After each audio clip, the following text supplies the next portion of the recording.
পাগল হয়ে গেছে কি আনছি এমনছি না দেখাবো না প্রথমেই এই যে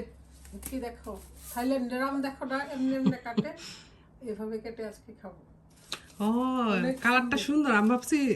ও আচ্ছা উপরের কালারটাও আছে আচ্ছা দেখছো বড় বড় আম অনেক সুন্দর এই চারটা আম নিচে হচ্ছে 13 পাউন্ড বাবা তারপরে যে পাওয়া যায় বুট শান্তি কারণ বাংলাদেশের বাংলাদেশের গুলো এত এত আম দেখতেছি দেখে আর লোভ সামলাতে পারতেছিলাম না তাড়াতাড়ি গেছি ভাইয়া আমাকে নিয়ে গেছে হাবিবে ভাইয়া ভাবিও ছিল সবাই মিলে শপিং করে আসছি তারপর আবার এই যে থাইল্যান্ডের পেঁপে এটা থাকতেই হবে খুকির খুব ভালো লাগে পেঁপে আমার খুব পছন্দের পেঁপে। তারপর আমরা কাঁচা আম নিয়ে আসছি ফ্রোজেন এটা দিয়ে ডাল রান্না করব টক রান্না করব তারপরে দেখো জাম চেষ্টা করতেছি বাংলাদেশে এখন যে সিজনগুলো সবগুলো কারণ ফেসবুকে খুব দেখা হয় আর খুব খেতে ইচ্ছে করে তা আমাদের সবকিছু পাওয়া যায় লিচুটা আর কয়েকদিন পরে পাওয়া যাবে সমস্যা নাই বাংলাদেশি বিস্কিট নিয়ে আসছি চায়ের জন্য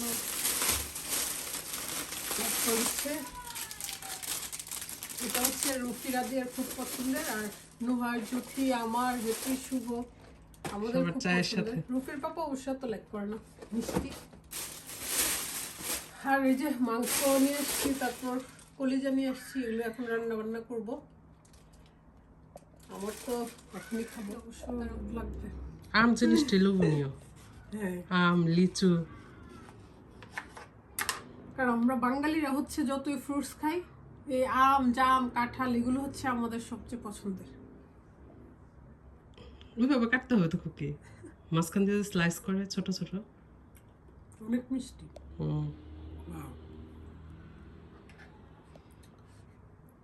তাইলে না থাইল্যান্ডের হবে আমরা তো আর ওদের মতো কাটতে পারবো না খুকি আর আমি বাসায় বসে বসে শুধু থাইল্যান্ডের ভিডিও দেখি আর আফসোস করি ইস আমাদের বাড়ি থাইল্যান্ড হইতো আমিও বলি আমি একবার হলে থাইল্যান্ড যাবো লিচুর জন্য এত বড় বড় লিচু একবার গিয়ে তুমি গার্ডেন পার কিনে খাও অনেক বেশি মজা আজকে গরুর মাংসের সাথে এই টমেটোর সালাদটা তো অবশ্যই যাবে এই যে খুকি এদিকে গরুর মাংস রান্না করতেছে আর কলিজা ভুনা কলিজাটা যদি খুকি সিদ্ধ করে আবার একটু ফ্রাই করে নিয়েছে লম্বা ঝোল দিয়ে আলু দিয়ে করছে খুকি আর আমাদের কলিজা ভুনাটা বুঝেছে কলিজা ভুনাটা ফ্রেশ যে কলিজা ভুনা এটা হচ্ছে ফ্রাই করে রান্না করতে হয় তাহলে আম্মা শিখাইছে তাহলে স্মেল থাকে না অনেক মজা হয় একদম কুরবানির মতো মনে হবে অনেক মজা হয়েছে